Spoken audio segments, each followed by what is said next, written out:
Okay, hello everyone. Welcome to Amaze Live. I am your host, Christine Coe, and I'm so excited to be here with my new friends, Cory Silverberg and Bianca Laureano. Hi, how are you guys? Hi. All right. You're hanging in there. What else can we do, right? Well, I'm so grateful for you guys taking the time out of your Friday. I know, some might say, what else would we be doing because we're all inside? But, I know that it's a lot to, come together and, be ready to talk about all manner of professional things while we're while we're dealing with what's happening in the world right now. So it's been so fun, even just in the last few minutes before we hopped on this call, to kind of get to know you guys a little bit better. But I would love for you both to take a few minutes to tell our audience about your work, what you do separately, and then also what you do in collaboration, since you guys work together frequently. Sure. Bianca? Sure. Hi, I'm Bianca Laureano, and I use she and her pronouns as well as they and them. And I'm a certified sexuality educator with the ASECT, which is the American Association of Sexuality Educators, Counselors, and Therapists. And I write a lot of curriculum, and I do trainings for adults and parents around a variety of different topics, targeting young people ages 7th grade and above. And I'm also one of those caregivers, chosen family members, trusted adults that a lot of families have. And so I'm that person that a lot of young people come to in my life for support. And I've been working with Cory for several years now, and it's been really exciting. And building curricula for his 2, going on 3 books coming out has been one of our main areas of focus. So hi, I'm Cory. I'm also a sex educator. I'm Canadian, although I'm living in the United States right now. My first kind of area of work was actually specifically around sex and disability. But now for the past, I guess, like 10 or 12 years, I've been working on the series of kids' books. So these are books that are trying to kind of retell and reframe and redo sex education in a way that sort of decenters heteronormativity and decenters gender normativity, and trying to figure out a way to make books that include more of us. And so now I do that. I spend a lot of time talking to parents, and I train professionals, and I also get to work with people like Bianca. So we work on a lot of different things, including a lot of Bianca's work, which is, Bianca's worked with like kids of all ages, and I these days tend to focus more on younger kids. So sort of between sort of 4 and 10, 4 and 12. So then I get to work with Bianca, and she tells me about TikTok, basically. That's how that goes. Oh, Bianca, you're going to have to give me a tutorial. So we are coming together in this conversation. Oh, and first I'll just say that Michelle Rockcliffe says, love Cory's books. I have them in my classroom and recommend them to my parents. Michelle, you'll be glad to hear that I've already sort of put Cory on the hook to come on for a Facebook Live when his next book comes out. So we'll get to that later. But, we're here to frame a conversation about how to talk to kids about gender. I think, it's so fascinating because I feel like I've seen a lot of parents either sort of alternately really embrace it and embrace that we have a new vocabulary and new words and new ways of talking about things. And then I see other parents just kind of like freak out and want to just, run the other direction. And so I want to start on this parent side because I feel like people can get very stuck about this topic. And some of that is maybe that they don't know really quite how to approach it. And also I want to encourage our viewers right now, if you have questions, drop them in the comments. Sorry, I should have said that at the beginning, but Cory and Bianca are here to answer your questions. So please drop them in the comments for us. Anyway, so sorry, I was saying that I think a lot of parents get a little stuck because they're not sure how to talk about it. So then they just don't, even if they want to, right? Yeah. So, what are some of your key tips to help adults really reframe and open their thinking about understanding gender and how we want to communicate about it with our kids? Who should go first? I would first tell parents that gender is also something that they have as well, right? So often when we think about talking to children about sexuality topics, one of the things that parents and adults don't always want to do is like share their own personal experiences, which is totally fine. And I think before getting into a conversation with a child around gender, thinking about like what's your relationship to your own gender right now? And one of the prompts that I really love to use with parents and young people is think of a memory or an experience that's connected to your gender. So it could be like an early memory, it could be something that happened, and start there and think about, was it a joyful experience? What happened? Who was there? What were the smells? And really starting to be reflexive and look inside around what are your feelings about your own gender before starting a conversation around gender first. Yeah. Yeah, I mean, that I also agree is like sort of the first piece. I think that often we get stuck because kids will ask questions and we'll have this experience, which is just like a record scratch or like just a catch in our throat. And it's complicated because we all have positive and also lots of negative experiences with gender that we don't get to think about.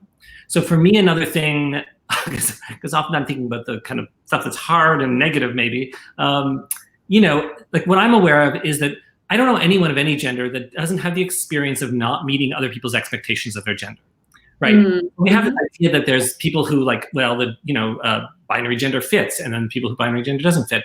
But actually, the gender boxes, and there's more than two, none of us fit those all the time. So that's another thing that I encourage people to think about. It's like, what are some examples of when you were a kid or today, when you have this feeling of not meeting other people's expectations of what they think your gender is? And that's, again, for kids who are constantly feeling like they're not meeting the expectations of their parents and of their teachers and of their friends, it's a really sweet and gentle way of getting into a conversation, because it's kind of a conversation on an equal footing, right? It's not, it's like, I'm going to lecture to you. It's like, I actually have a lot of these experiences too. And of course, I wouldn't say with a young child that you're going to unpack trauma necessarily. You're going to want to think about it like Bianca's saying, think about it beforehand, but then come with a story. Like when I was a kid, everybody thought girls could only do this, and I didn't know what to do, and no one, there were no third gender terms, etc. So to start with that, I think is important. And then for me with young kids, there's kind of two things, right? The first thing is that all kids should know that there's more than boys and girls. And they don't need to have a lecture about that. They don't need to know what all the other options are. But, we're constantly being like, the gender binary is constantly like working on us. And, boy, girl, male, woman, everything's split. And so just always sort of dropping seeds about, oh yeah, well, there's more than boys and girls. And some kids will be interested and want to pick that up and ask questions. A lot of kids won't at all. So that's number one, just that there's more than boys and girls, and that gender is something you get to name and you get to explore, and it's your personal experience, right? So as opposed to, and this is maybe more technical than I get, but as opposed to sex assigned at birth, which is this label that someone else gave us, we were assigned male or female, or something more complicated. Gender is very clearly a word that you get to choose. And then again, that's it. You don't need to necessarily go deep into that. Some kids will want to. But so those for me are the two things for parents to be thinking about. There's more than boys and girls, and gender is this thing that we actually all figure out all the time. And what would be a simple way? So I think I'm glad you bring up this point, because I think a lot of parents get a little bent around the axle, maybe about worrying about that their kids are going to ask them too much, or that they don't have all the answers, or whatever it may be. So I think that it's really important to note that they may just say, okay, when you say, and move on. But what would be a simple response if you say there are more than two genders, and then they say, what do you mean? What would be your sort of quick, brief response to that? Well, first, I wouldn't say there's more than two genders. I'd probably just say there's more than boys and girls, because right. Okay, yeah. I'm doing this not for you. I know you know that, but again, I think that we get freaked out and we think we need this terminology, right? And we don't. The word gender is helpful for me. I don't know how helpful it is for a 6-year-old or 5-year-old, but they know about boys and girls. So I would say there's more than boys and girls. And if a kid said, what do you mean? I'd say, oh, well, gender is this thing. Or sorry, I would say boys and girls are gender terms. And it's this thing that we get called these words as if there are only kind of two kinds of bodies. But actually, bodies are much more complicated than that. Mm-hmm. And then I would stop. And then again, if a kid said, what do you mean? I might say, well, let's go look at a book. Or, it depends on my comfort level. But a lot of kids, and the other thing I want to say, is that in my experience, this gender stuff is not complicated for kids. It's complicated for adults. Yeah. Right? And that is just not, and it's complicated for kids when adults get in their way. So we are afraid of those questions, but in my experience, and it's not just my experience of doing it, but hearing from hundreds and hundreds of parents, it usually goes kind of smoother than they think. Yeah, for me, I was raised in a bilingual home where my parents spoke Spanish and English.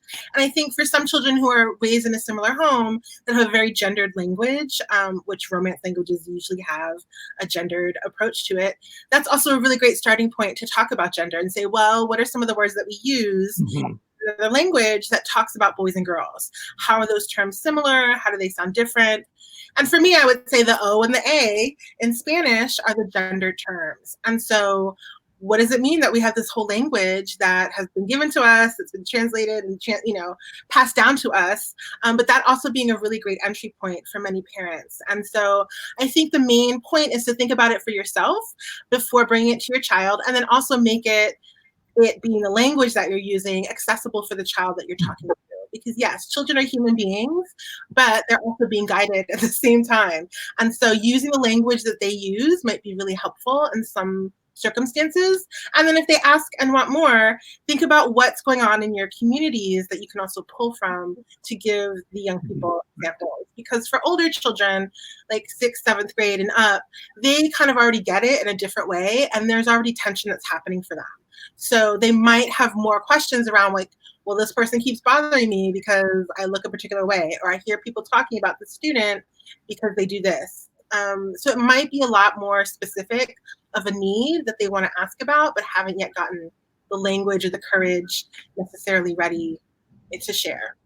Yeah, I think that's a great point. And I think, both of you were pointing to the reality that like, keep it simple at the beginning, right? Because I do think we as adults tend to get in our way a little bit. And one thing that I've talked with a number of guests with on this channel is how we I think parents worry about saying too much, or like that they'll do too much, and kids will tune you out if they lose interest. But also you don't need to have all the answers. And I was just talking about this with Melissa from Sex Positive Families on our Tuesday Live about how if you don't know something, it's okay to say, or if you're a little uncertain yourself of terminology, you can say, let's look that up together, and that can be a really powerful intersection point.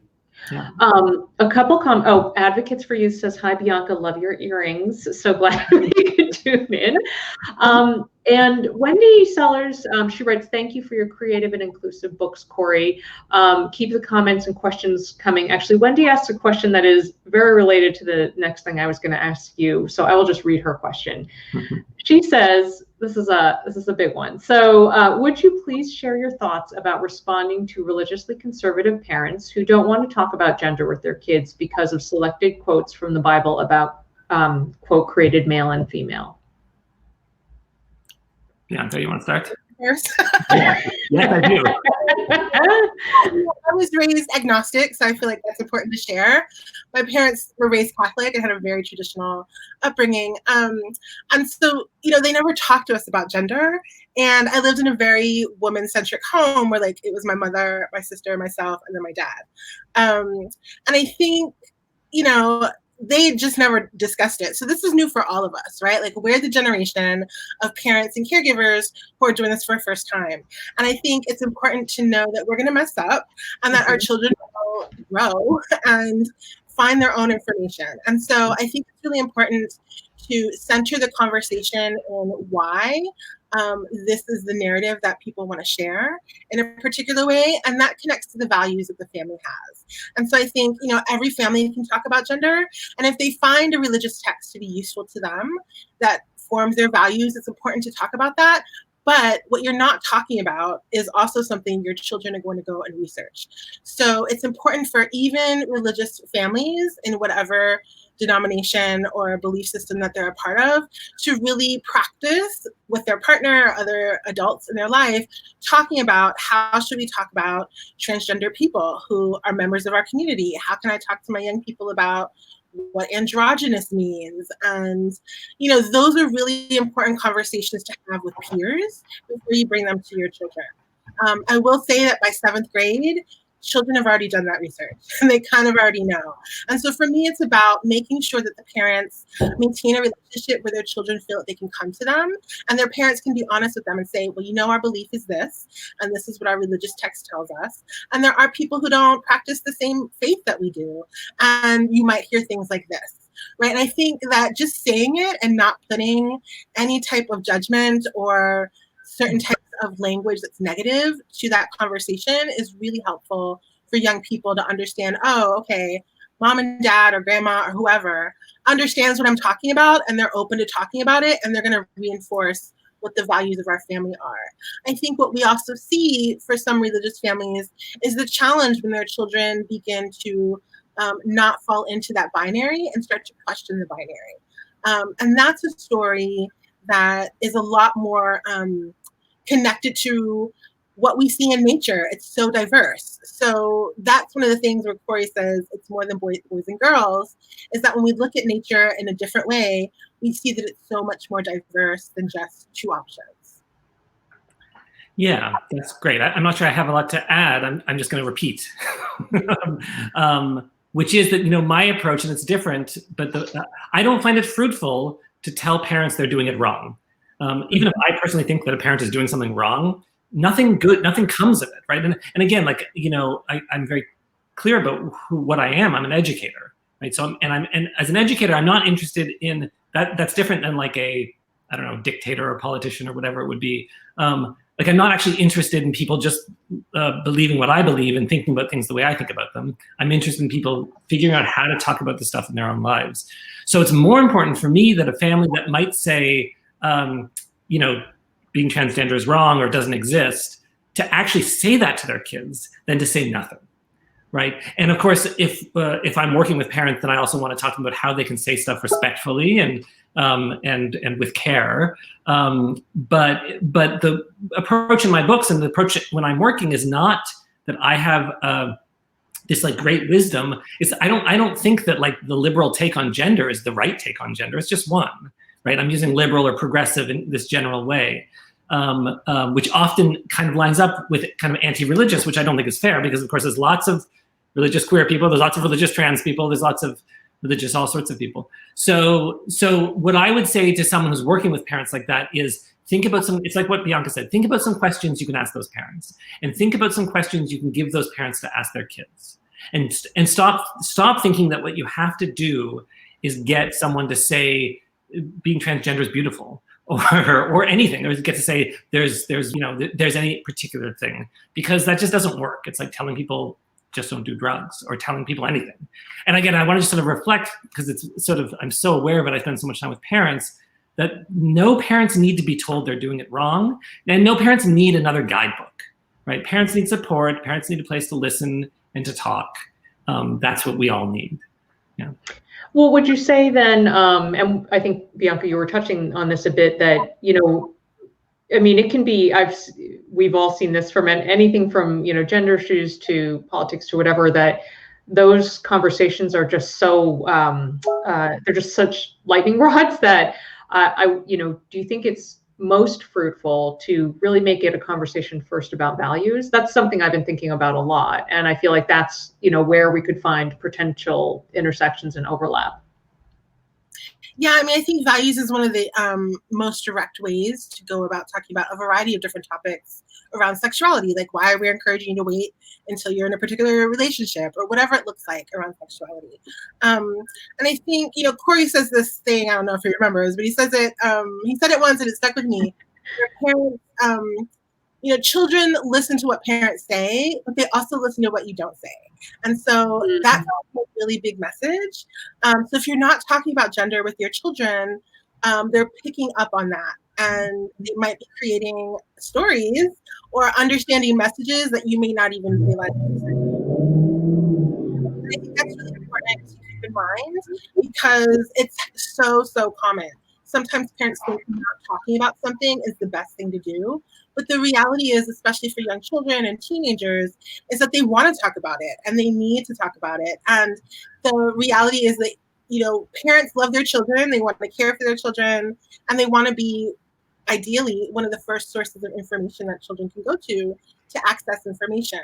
And, it would be completely wrong for me to say, oh, just, like as Cory had said, give this, regular statement that like we're all equal and whatever it looks like. But if that's not your value, it's going to be demonstrated in your home. If it doesn't align with the values that you're clear about with your family, it's going to demonstrate some tension in a particular way.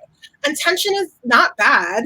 But I think once you get into not talking about it for a while, and then you have a teenager who's like, we just talk about it now, it might feel aggressive, it might feel really urgent, in a way that isn't always helpful and supportive. So if you haven't talked about it yet and you're thinking about it, I would definitely encourage people to talk with peers and just start practicing the language, because that's something that it will be a challenge for everyone, but it's also okay to say, I don't know. And it's also okay to say, I don't know because our values are this. And we, communicate with our community members more than people who are not in those communities.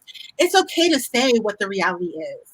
I think that's what children especially need now, is a reality-based conversation about what's possible.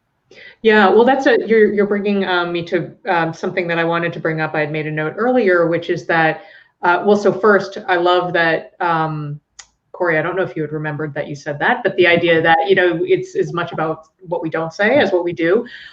So I think that, to me, that suggests that parents need to just have a little, more intention about these conversations, and to look for something we love talking about, which is teachable moments.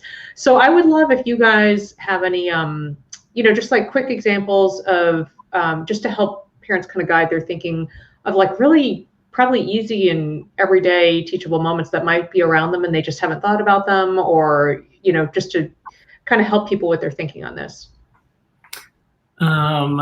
Yeah, I mean, they're around.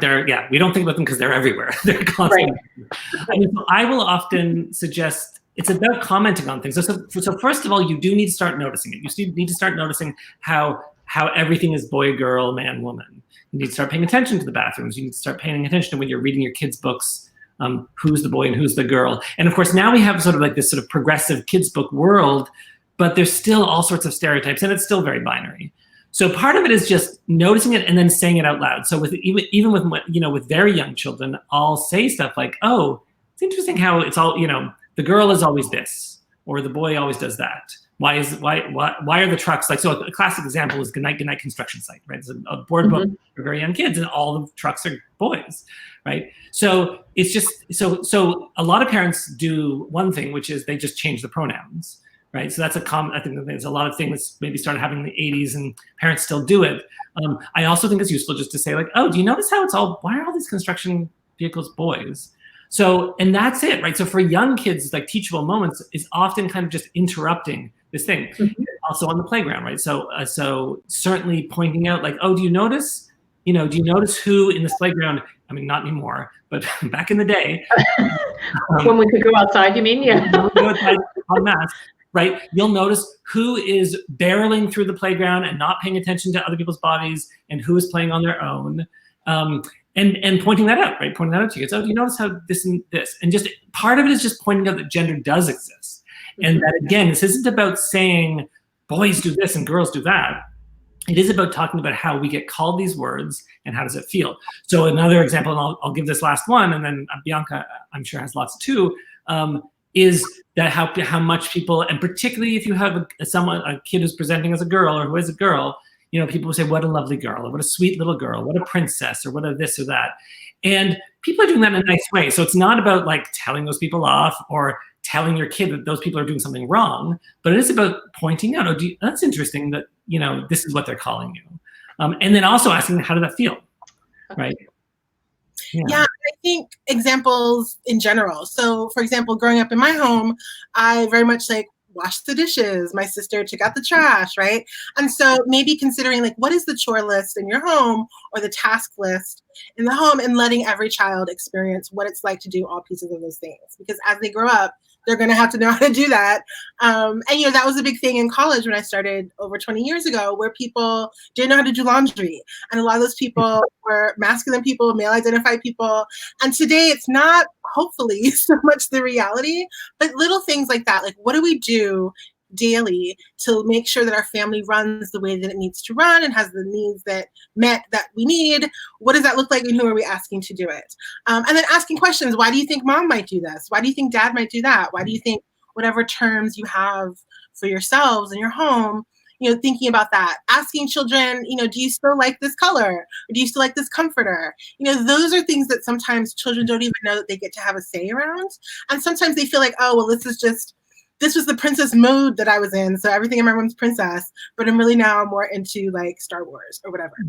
Like asking, like, are you still into this? What do you by today? And I wouldn't be surprised if a lot of people are really into more fantasy stuff to kind of cope with the reality that we're in now, or if people go to a more science space, right, and want to explore a little bit more about like what science offers. So those are two examples. Also, like during bath time, if you're still bathing your child, that's also a really great opportunity to talk to them about their bodies, but also to say, are you comfortable with maybe Bianca bathing you one day so that, we can have a night off together, or whatever it looks like, offering that and having a young person know they get to have a say in who touches their body, who gets to do things with them, but also it allows them to understand what body autonomy looks like, and that they get to say yes or no. And so those ideas of consent also show up a lot in gender, and we don't always make those connections very clearly, but these are really subtle and small ways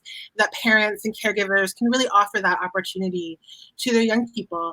And then if you have teenagers, and if they're still talking to you, congratulations, because sometimes they won't. That's totally common. It's nothing personal, really. I would also just open up a conversation and say, are you interested in anybody in school? Do you have any crushes? And not make it a gendered question, right? Like a crush can be any gender. And then just let them talk to you and explore.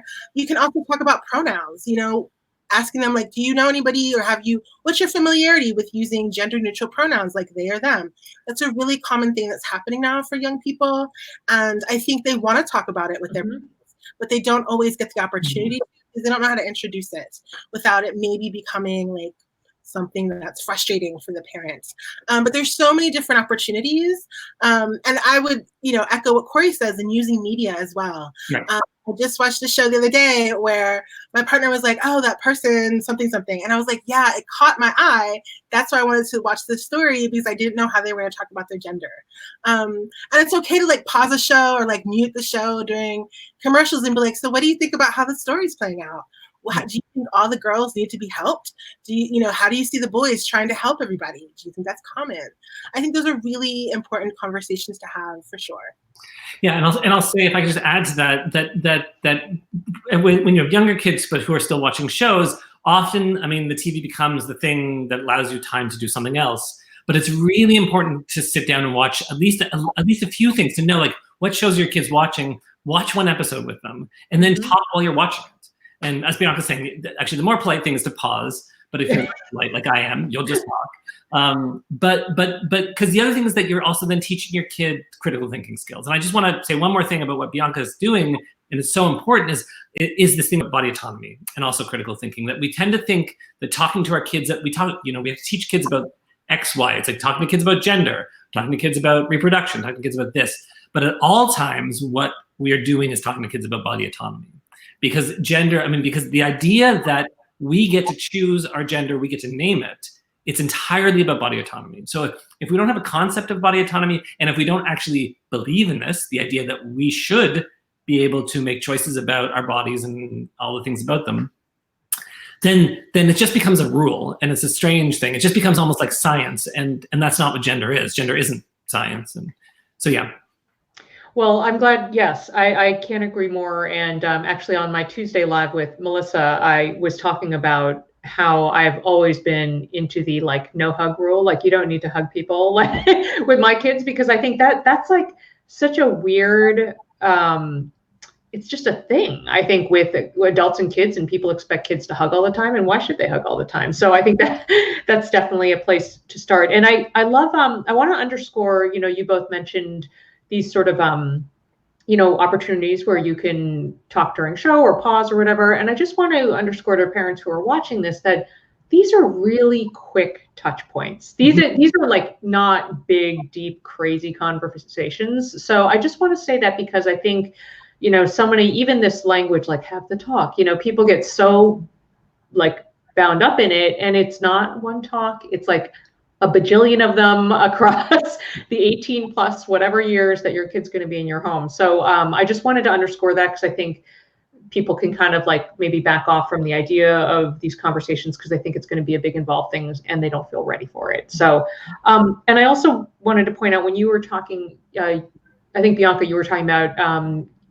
dishwashing and all these other things, that I think this is also a good opportunity for parents to, you know, just like maybe tweak little ways that they're modeling, you know, gender roles at home and how they're doing things and maybe like switching things up so they're not, you know, always in these lanes that are more traditional.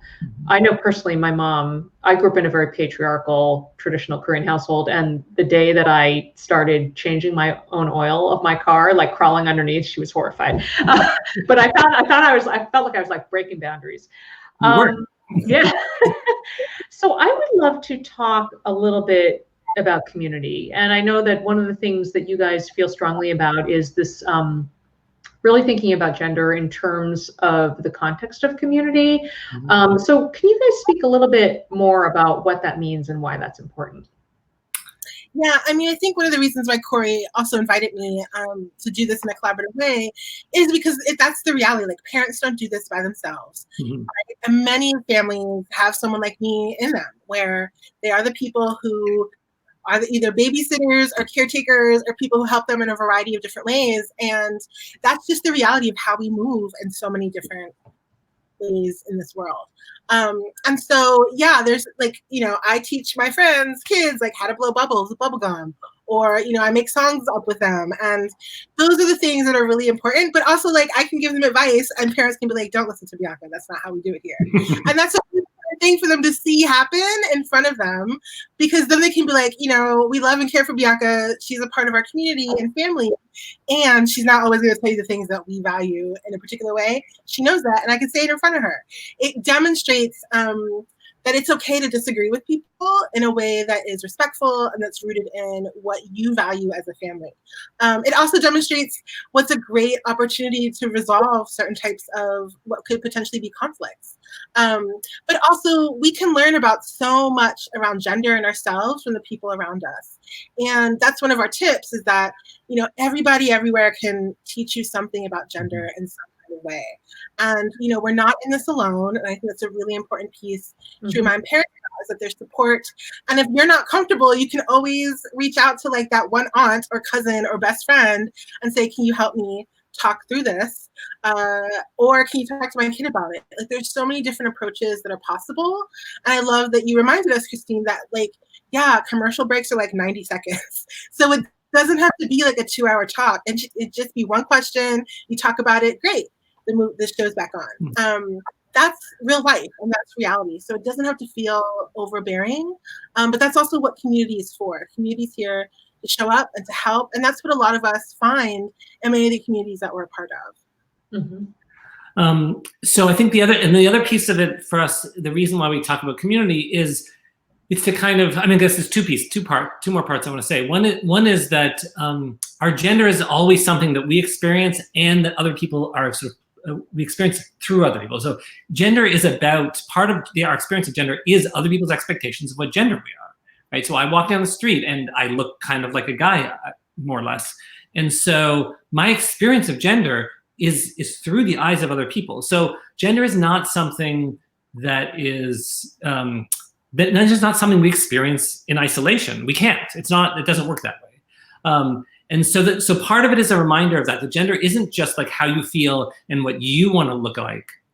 A good example is like when we talk about people being misgendered, right? So someone may identify themselves as non-binary and may present in a way that is understood to be traditionally feminine. So they may have visible breasts, they may have long hair, they may be wearing lipstick. They get to identify who they are. They get to say, I'm not she, I'm a they, or whatever pronoun they want to use. And many, many people in the world are going to move through the world and treat that person as a woman, as a girl, as feminine in some way. And that those experiences are part of that person's gender. So our experience of gender is always both how we feel and how other people are both treating us and their expectations. So community is always part of it. You can't figure out your gender. I mean, no one really figures it out. I don't think. Anyway, maybe it's just me. But anyway, gender is a part of community. The other thing is also just to kind of push against a kind of more kind of white and very Western idea of kind of individualism, right? Which is to say that, like, you know, I am me, and I assert myself, and that is who I am. And actually, who we are, as Bianca said over and over again, and as you already mentioned in terms of you growing up, we are the result of the community we grew up in. Whatever our relationship to the community is, if some of us may be very estranged from that community, some of us may have experienced violence in that community, but we're still the result of all of that, right? Who we are is inextricably tied to the communities that we come from. And so that's why we say gender, I can't remember what the little tip was, but that to think about gender is to think about community.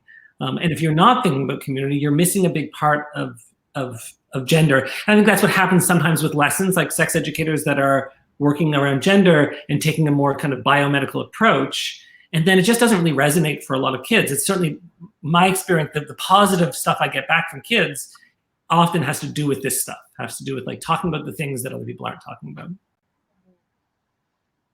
Mm-hmm. Yeah, I think that's go ahead, Bianca. Go ahead. Yeah, I think that allows, just as another segue, it allows people to talk about cultural differences. It allows people to talk about, we're still a community, even though this person might have a different faith, you know, that they practice, or this community speaks a different language, or this community has a different immigration status. Like, whatever it looks like, those are still community members in many different ways. So one of the things that I want people to take away from this conversation around communities is that we're not just in one community. We're in multiple communities at the same time, and that shifts in context. And so, yeah, just to keep that in mind, that we're not just in one particular space. Like, we're all so complicated and different, and so we can value the multiple communities that we're in.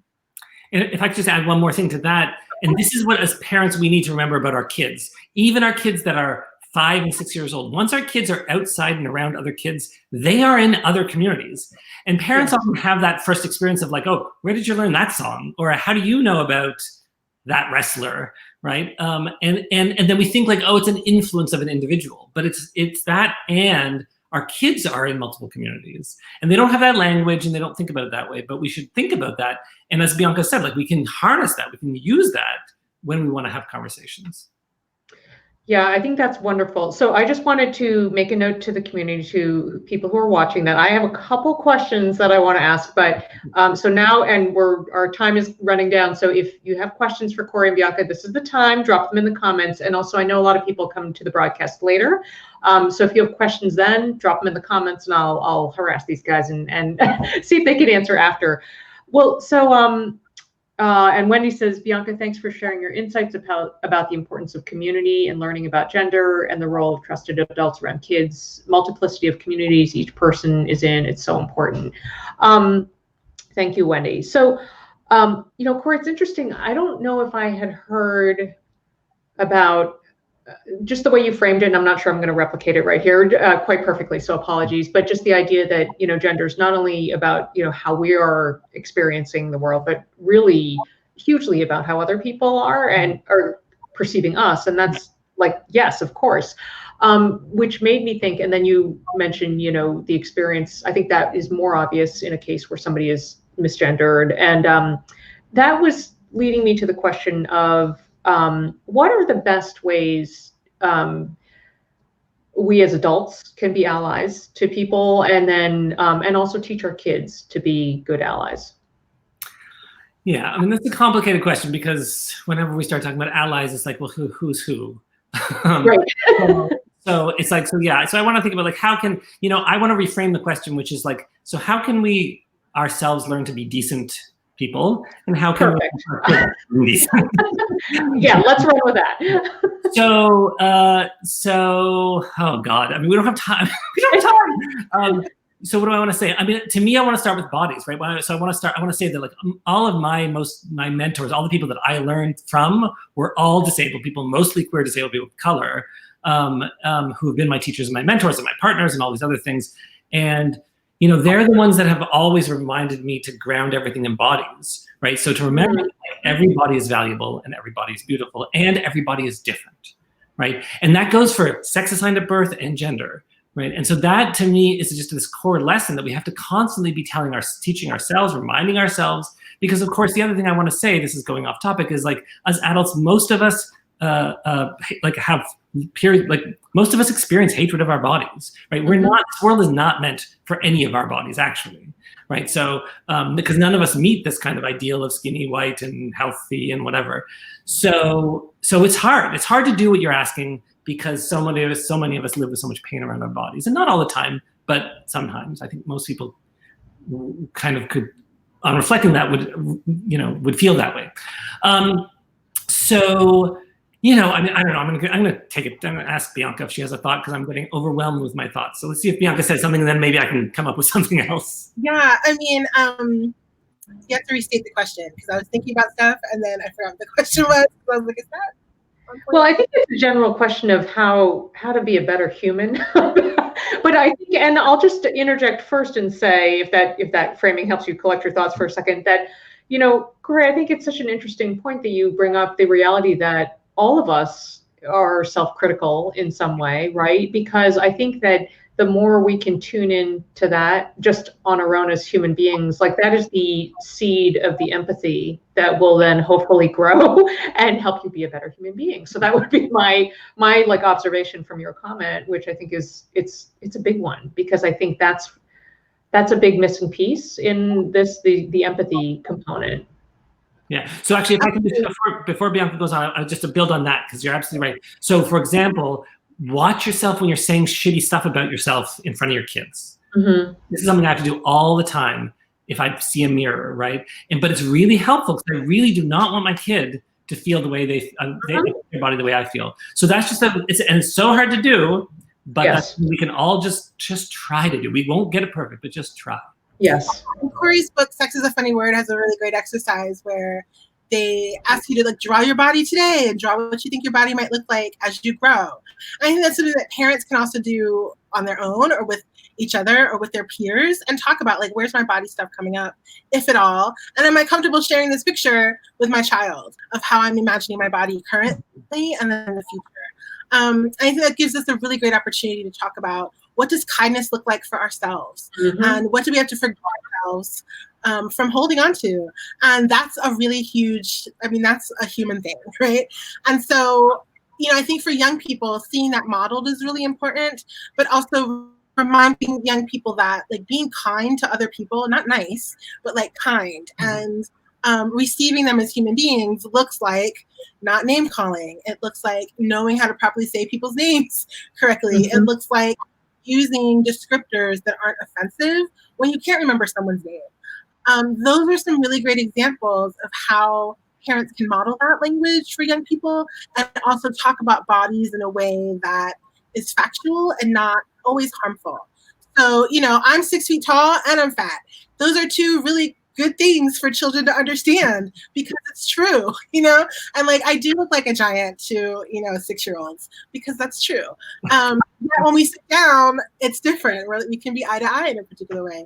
So I think those are some of the realities that many people don't ever get to talk about. And if they do want to talk about people's bodies, people are always like, oh my goodness, don't say that. But there's a way to talk about the differences in bodies without it being something that targets and harms people that are being discussed. I think that's a really important way to model communication in general.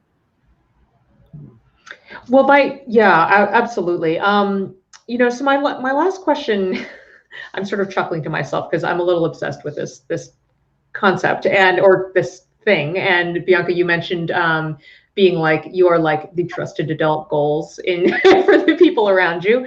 And, you know, because the reality is, I think there are several realities for parents. One is that your kid just might not feel like coming to you or just might not feel comfortable. And two, they might generally feel comfortable, but just then not feel comfortable about this particular topic, you know, like, or whatever the topic is at hand. So I have actually had sit downs with both my kids to identify their trusted adults and figure out who those people are. And I'd love for you guys to share your thoughts on that. Like, what are some ways to do that? I was probably a little heavy-handed about it, to be honest. So what are some ways you would recommend parents going about helping their kids identify those people in their lives? I would first start by asking them, who do you feel safe with? Mm-hmm. And about like what safe means to them. Mm-hmm. So safety being, who do I trust to make me some food that I know that I'm going to like and eat that's in the house? Who do I trust to or feel safe with babysitting me? Or, starting with those kinds of conversations so they can reflect back to you how they're understanding safety. I think another question to ask would be, who do you not want to be around? I mean, those are important questions that we don't ever ask because we want to get information that's useful and helpful, but that information is also really helpful, and it gives you information where you can ask questions later. Like, so tell me, what's up with this person that you mentioned? Why don't you want to, I thought it was really interesting. Tell me more. That opens it up for your young person to tell you why they might not feel comfortable, what suspicions might occur, but also what exchange they might have had that left them feeling uneasy, uncomfortable, or they just were like, I just didn't like how they talked about Star Wars because I really love Star Wars. Those are really important things to think about. So those would be my first two questions to suggest for parents. I think that's great. I think, that's great. The only thing, and the thing that comes to mind as Bianca's talking is that I also, depending on the age of the kid, will talk about safety versus comfort. So it is my expectation that we all feel uncomfortable sometimes, but we need, and I try to avoid the word should. So the goal is to not feel unsafe. I kind of totally want to ask you, Christine, can you talk about, you said you did heavy-handed. I really want to hear that. Oh, no. It's important for all of us to share when we do things that we think we didn't do them great. Well, I was sort of like poking fun at myself, but I mean, I literally was like, okay, you guys might not want to talk to me about stuff. That's okay. I have a 9-year-old and a 15-year-old, and this was a couple of years ago for each of them. And I said, so, let's figure out a few people you would feel comfortable and, talking to about stuff. And then one of my kids was having a party of teenagers, and I said, okay, I just want you girls to know that I was driving everybody home, and I was like, just want you girls to know, anybody needs a trusted adult, I'm your person. Like, and everybody was like, oh God, you're sure. That's all I meant. Yeah. When you said that, right? Like, that's a reaction because they were like, oh my gosh, Chrissy's mom. And yeah, like that's. Some of them took me up on it. It works. And I think the other piece around that, because I have a lot of parents who are like, my kid just turned 16, can they call you? And the first thing that I say to them is, how much information do you want me to share with you? Are you allowing your child to reach out to me and talk to me 100% without you having to know every single detail? How much privacy are you willing to offer your child? And so for a lot of parents, they're just like, I just want them to talk to you about whatever it is. That's what they say. And then usually they'll be like, has my kids reached out to you? Send me the transcript. About that. Just sometimes parents are like, I just want to make sure they did reach out to you. And like, they will reach out to me when they need to. It's not going to be immediate all the time. And sometimes it's going to be after they're in the middle of like a disaster, but at least they're reaching out because they need the help and they know it and they have that contact. And, it's not always as horrible as we might think it is, but it might be that this whole world at the moment. Yeah. So we need to extend the body autonomy in the sense of privacy as well when we are wanting to find a trusted adult for our kids. Yeah, that's wonderful. Well, our time is running down. You guys have been so generous with your wisdom and your time. Is there anything that you want to mention that we haven't covered, or do you feel like we've crushed it this afternoon? So much. The one thing that we haven't talked about that I just want to make clear is that, as Cory has said, like, sex assigned at birth is one thing. Gender is another. Gender expression, the way that we present ourselves to the world, is also a separate identity and idea. But also the sexual orientation is guided in a sense through gender, but it's different from gender as well. So these are all pieces of our identities that are important and that we learn from our communities, but they're not the same. And so I think those are really important pieces to keep in mind, especially as you have children growing up and asking you questions in a particular way. Yeah, I would. So I will just like to expand on that or to add to it. Just that I think that that it's become a common thing, unfortunately, to say like sex and gender are like completely unrelated, and they're not actually completely unrelated. Mm-hmm. Our gender is very much connected to what our sex assigned at birth is, but in very complicated ways. They are connected, but they're different. They are two different things, but they're connected. And the way that I think about it is like, the thing is that because we all grow up in this world where we don't get to talk about stuff and where we aren't encouraged to explore, we end up like, by the time we're like 12, like in this tight knot. And so one of the things we need to do to help ourselves and kids start to explore it is we do need to kind of unpack it in some way. So separating these things is useful, and talking about sex and gender as different, and orientation as a third thing. But remembering that actually they're all connected because they're all in our bodies. Right? Yeah. We all experience them. And so when it feels so overwhelming, that makes sense. There's nothing wrong with us. It's just that we're human. Yeah, absolutely. Well, what like beautiful and perfect way to close. And I will say that Amaze has a number of like just short educational videos for anybody that touches on all these issues, but also ones that will help like people get their head around terminology if they're a little uncertain. We talked about that earlier, that not knowing sometimes gets in the way of having conversations. So I will link all of those up in the notes. I'll link up your wonderful websites so people can find you. And, thank you again, Cory and Bianca, for being so generous with your time, open with your hearts, and, sharing all of your wisdom with us. This has been a really, really lovely conversation. You're welcome. It was fun. Thank you. All right. Thank you, everybody. And if you have questions for Cory and Bianca, please drop them in the comments if you're coming to this later, and we will get those answered for you. Have a great weekend.